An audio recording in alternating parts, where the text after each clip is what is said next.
पाकिस्तान के लिए बैन अल-अक़वामी खेलों में पहला गोल्ड मेडल जीतने वाले पहलवान दीन मोहम्मद 100 साल की उम्र में इंतकाल कर गए। उन्होंने 1954 में एशियन गेम्स में पाकिस्तान की तारीख का पहला गोल्ड मेडल अपने नाम किया था।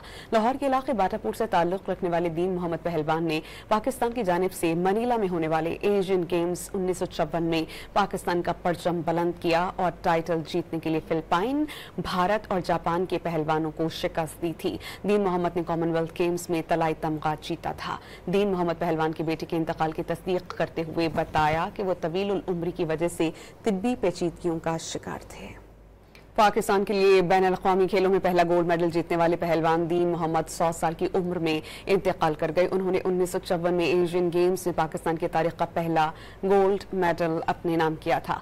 लाहौर के इलाके बाटापुर से ताल्लुक रखने वाले दीन मोहम्मद पहलवान ने पाकिस्तान की जानिब से मनीला में होने वाले एशियन गेम्स 1954 में पाकिस्तान का परचम बुलंद किया और टाइटल जीतने के लिए फिलिपाइन, भारत और जापान के पहलवानों को शिकस्त दी थी। दीन मोहम्मद ने कॉमनवेल्थ गेम्स में तलाई तमगा जीता था। दीन मोहम्मद पहलवान के बेटे के इंतकाल की तस्दीक करते हुए बताया कि वो तवील उम्र की वजह से तिब्बी पेचीदगियों का शिकार थे।